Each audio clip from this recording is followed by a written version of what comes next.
Assalamualaikum warahmatullahi wabarakatuh. Halo semuanya, saya Farah Salsabila, mahasiswa Poltekkes Kemenkes Semarang, Prodi D3 Gizi, dengan NIM P1337431119013.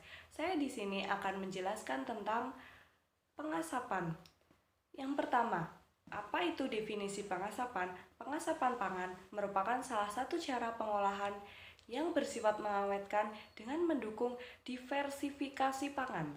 Pengasapan merupakan kombinasi penggaraman, pemanasan, pengeringan, dan pelekatan komponen asap pada bahan pangan.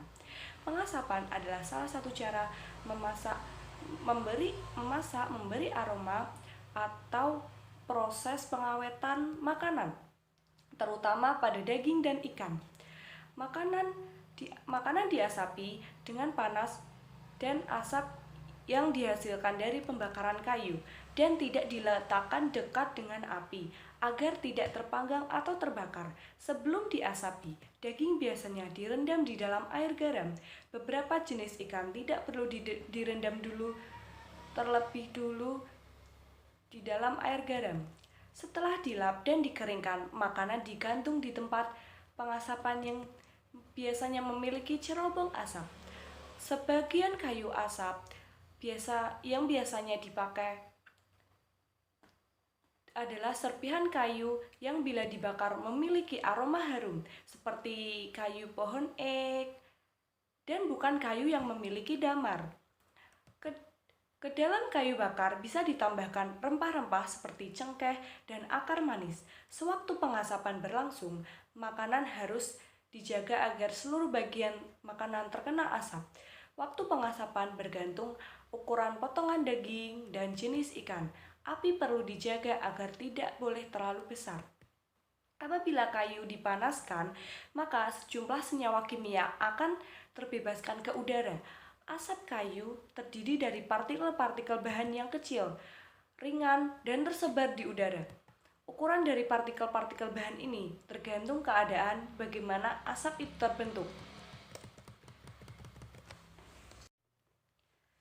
Pada umumnya, partikel-partikel asap segar mempunyai garis tengah sekitar 0,1 mikron. Pada umumnya, partikel-partikel asap segar mempunyai garis tengah sekitar 0,1 mikron. Proses melekatnya partikel-partikel asap tadi berkaitan erat dengan perbaikan kualitas bahan makanan yang diasapi. Pengasapan biasanya dikombinasikan pemakaiannya dengan proses pemanasan lain untuk membantu membunuh mikroorganisme. Selain untuk membunuh mikroorganisme, juga pemanasan ini dapat membantu mengeringkan bahan yang diasapi sehingga menjadi lebih awet. Dalam hal ini, pengasapan biasanya dilakukan pada suhu sekitar 50 derajat Celcius. Jika pengasapan tidak dikombinasikan dengan pemanasan lainnya, maka suhu yang dipergunakan biasanya lebih tinggi lagi. Pengasapan yang dilakukan pada suhu sekitar 60 derajat Celcius dapat menghambat terjadinya reaksi enzimatik di dalam bahan makanan yang diasapi. Yang kedua, yaitu ada prinsip pengasapan. Prinsip pengasapan adalah proses di mana molekul larut air dan larut lemak, uap, dan partikel lain dilepaskan dari kayu yang terbakar dan masuk ke dalam makanan. Makanan menyerap aroma asap, sementara asap mengeringkan makanan dan memperbaiki cita rasa. Partikel yang dilepaskan dari kayu atau unsur-unsur di dalam asap yaitu ada air, aldehid, asam asetat, keton, alkohol, asam format, fenol, yaitu yang bersifat sebagai antioksidan dan efektif pada konsentrasi rendah, serta CO2. Ketiga, ada fungsi dan tujuan pengasapan. Fungsi pengasapan tersendiri ada 3 jenis. Yang pertama, dapat menjadi desinfektan karena didukung panas. Yang kedua, dapat memberi flavor dan warna ke dalam produk yang diasapkan.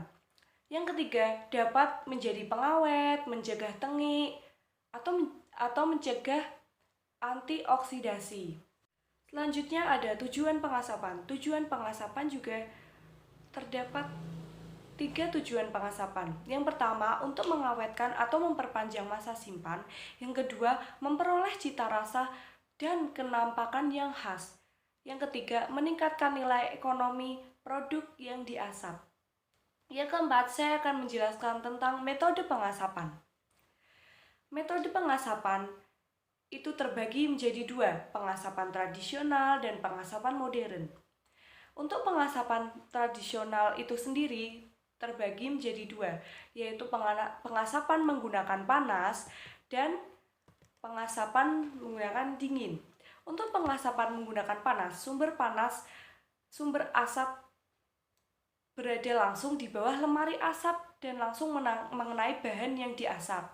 Suhu dari sumber asap yang berasal dari panas biasanya 50 derajat hingga 60 derajat Celcius.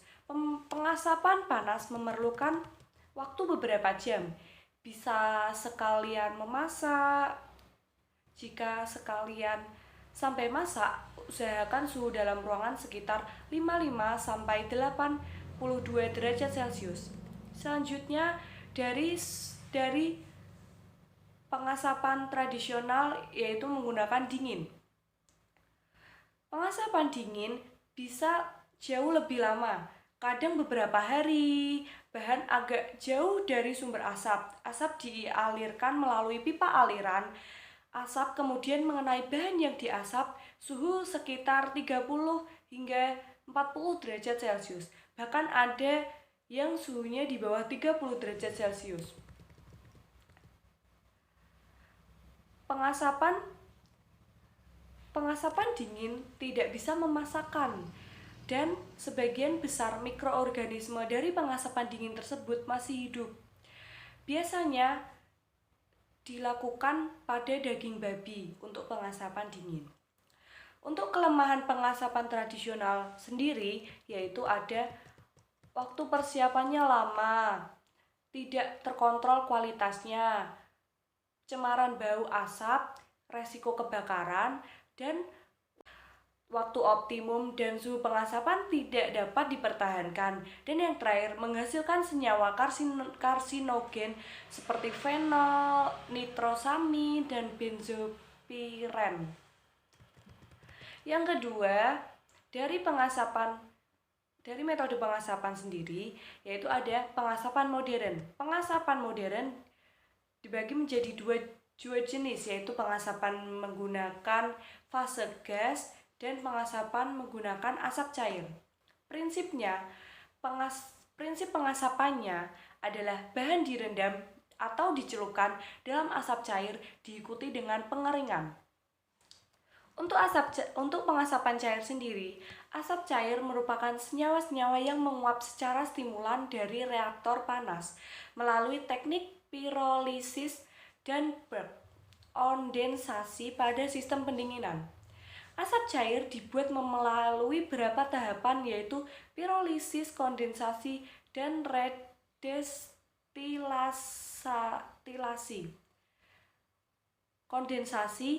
redestilasi.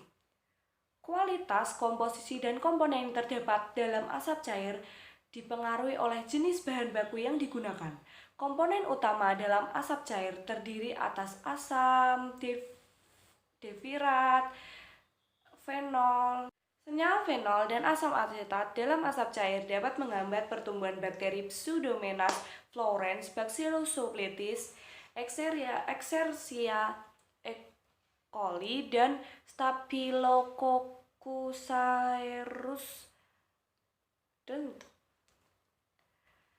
Senyawa fenol juga dapat berfungsi sebagai antioksidan dengan cara menstabilkan radikal bebas. Asap cair memberikan aroma yang spesifik dan kualitas warna yang lebih baik terhadap produk asap. Aplikasi asap cair dapat dimanfaatkan pada pengasapan belut, ikan, ataupun olahan stik ikan. Asap cair juga dapat dimanfaatkan dalam industri perkebunan dan industri kayu. Selanjutnya ada komponen penyusun asap cair. Apa aja sih komponen penyusun asap cair? Menurut MAGA, asap cair secara umum memiliki komposisi sebagai berikut, yaitu mengandung air sekitar 81 hingga 92%, fenol 0,22,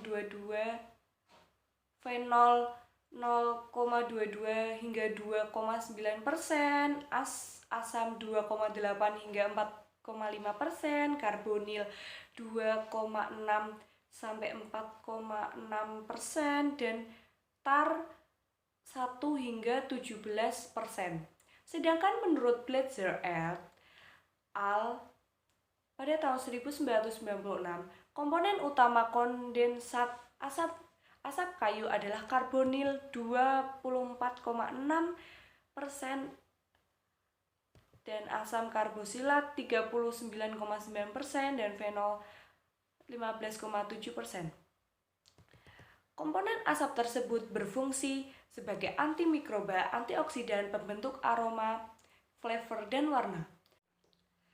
Yang selanjutnya ada peranan asap cair dalam industri perikanan. Yang pertama, asap cair sebagai antibakteri. Asap cair memiliki sifat antioksidatif dan dapat digolongkan sebagai antioksidan alami.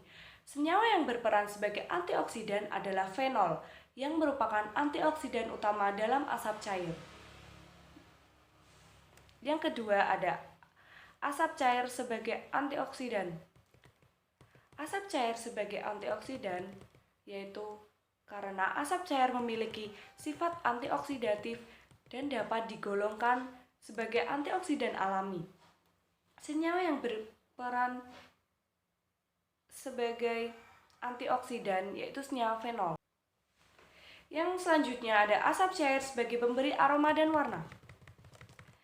Asap cair dapat memberikan flavor asap yang khas menurut Hadiwiyoto et al. 2000. Asap cair dapat memberikan flavor asap yang khas. Pembentukan aroma pada produk pengasapan diperoleh karena adanya senyawa fenol dengan titik medium. Yang kelima, saya akan menjelaskan tentang faktor-faktor yang mempengaruhi pengasapan. Yang pertama, yang mempengaruhi pengasapan yaitu jenis bahan bakar. Di Amerika dan Eropa, kayu yang biasa digunakan untuk pengasapan adalah kayu hickory, oak, dan kayu beech. Kayu-kayu tersebut ternyata memberikan bahan-bahan pengawet asam asetat dan kreosol dalam jumlah relatif banyak. Yang kedua ada kadar kayu pengasap. Kadar air kayu yang dibakar akan menentukan komposisi kimia asap yang dihasilkan. Kayu yang kadar airnya tinggi akan menghasilkan asap yang relatif banyak, sedangkan kayu yang kadar airnya sedikit akan menghasilkan asap yang relatif sedikit pula. Yang ketiga ada kepekatan asap. Asap pekat sangat efektif untuk menekan jumlah bakteri pada permukaan bahan yang diasapi, terutama pada produk daging dan ikan, sehingga produk relatif lebih awet. Yang keempat ada suhu. Asap tidak boleh dihasilkan oleh suhu di atas 350 derajat Celcius sampai 400 derajat Celcius, karena suhu di atas itu dapat menimbulkan senyawa-senyawa karsinogen seperti senyawa penyebab kanker, serta dapat menimbulkan rasa pahit pada bahan. Yang kelima yaitu ada kelembapan. Kelembapan udara pada ruang asap akan mempengaruhi penetrasi asap ke dalam bahan makanan. Pada kelembapan yang tinggi, bahan makanan akan menyerap asap lebih banyak dan lebih cepat bila dibandingkan dengan keadaan kelembapan yang rendah. Yang keenam, saya akan menjelaskan tentang kerusakan-kerusakan yang terjadi selama pengasapan. Yang pertama, ada penciutan bahan makanan. Kenapa sih pengasapan bisa menyebabkan penciutan bahan makanan? Penciutan bahan makanan akan terjadi apabila suhu permulaan atau pemanasan pendahuluan terlalu tinggi, sehingga tidak terlalu banyak air yang diuapkan. Penciutan bahan makanan akan menyebabkan permukaan bahan makanan menjadi keriput, dan juga bahan makanan tersebut rasanya akan menjadi kesat dan pahit. Yang kedua ada gosong nitrat. Daging yang mengalami gosong nitrat warnanya akan terlihat kehitam-hitaman dan flavornya berubah. Kerusakan ini sering terjadi pada daging yang digarami terlebih dahulu sebelum diasapi. Yang ketiga ada kerusakan oleh jasad krenik. Kerusakan oleh jasad krenik yang disebabkan oleh kapang. Kapang merupakan penyebab utama kerusakan pada ikan laut yang diasap. Kapang menyebabkan perubahan flavor pada ikan. Yang keempat ada kerusakan oleh asap sendiri.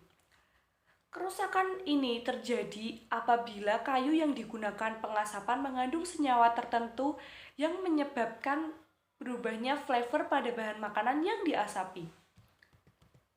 Yang kelima ada kerusakan karena pengaruh rumah asap. Kerusakan karena pengaruh rumah asap terjadi pada sosis. Sosis akan mengalami case hardening. Kerusakan pada proses pengawetan dengan pengasapan tidak akan terjadi apabila kita cukup teliti dalam melakukan pengasapan tersebut. 7. Saya akan menjelaskan tentang produk yang biasa diawetkan dengan cara pengasapan. Yang pertama yaitu ada daging. Di pabrik pengemas daging yang modern, pengasapan dilakukan dengan rumah asap yang terdiri atas beberapa tingkat.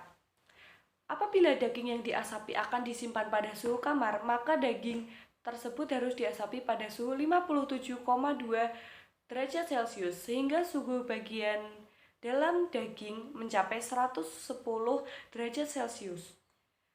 Daging asap dapat disimpan berapa lama? Mempunyai flavor yang menyenangkan dan rasanya lebih baik. Yang kedua ada sosis. Di pabrik-pabrik sosis yang modern sekarang, pada kenyataannya baik proses pengasapan maupun proses pemasakan dilakukan bersama-sama dalam satu asap dengan udara yang terkontrol dan dilengkapi dengan penyiraman air panas, atau produk dapat dipindahkan dari rumah asap untuk kemudian dimasak. Tujuan daripada proses pengasapan pada sosis adalah untuk memperbaiki kenampakan sosis, yaitu oleh komponen-komponen dalam asap, untuk memberi flavor asap yang khas, untuk memberi daya AWT oleh bahan bakteriostatik dan bahan-bahan antioksidan yang berasal dari asap. Yang ketiga yaitu ada ikan. Ikan salam merupakan ikan yang banyak diasapi di Amerika Serikat. Setelah digarami pada konsentrasi rendah, ikan salam kemudian diasapi dingin. Setelah digarami pada konsentrasi rendah, ikan salam kemudian diasap dingin. Ikan salam yang masih lunak direndam dalam air tawar selama semalaman, atau disimpan dalam air yang mengalir selama 10 jam. Kemudian ikan itu dicuci, ditiriskan, kemudian dibereskan. Ikan salam kemudian diasap pada suhu sekitar 27 derajat Celcius selama 24 jam hingga 48 jam dalam asap yang sedikit. Yang keempat yaitu ada keju. Pengasapan keju merupakan hal yang telah dikerjakan sejak zaman dahulu. Pengasapan keju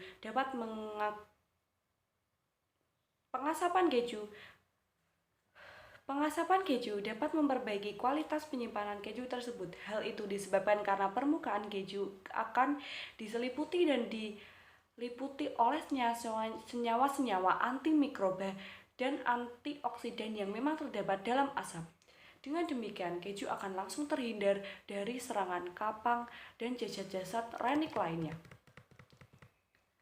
Selain produk-produk tadi, produk yang dapat diasap yaitu unggas, ikan filet atau utuh, jagung, juga sayuran. Yang kedelapan, saya akan menjelaskan tentang keuntungan dan kerugian pengasapan. Untuk keuntungan pengasapan itu sendiri yaitu rasa, bau, dan warna meningkat, cukup empuk, dan cukup mampu mengawetkan. Untuk kerugiannya sendiri, susut dan perubahan protein akibat panas dan asap.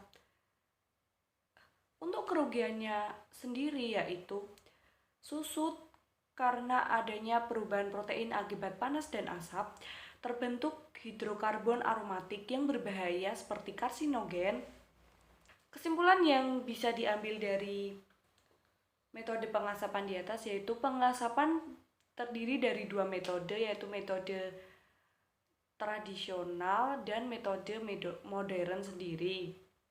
Untuk efektifnya itu tergantung dari masing-masing pemakaian. Tapi di zaman ini lebih banyak pemakaian dengan menggunakan pengasapan modern. Sekian vlog hari ini. Saya pamit undur diri. Apabila ada salah kata ataupun yang lainnya mohon dimaafkan. Terima kasih. Wassalamualaikum warahmatullahi wabarakatuh. See you.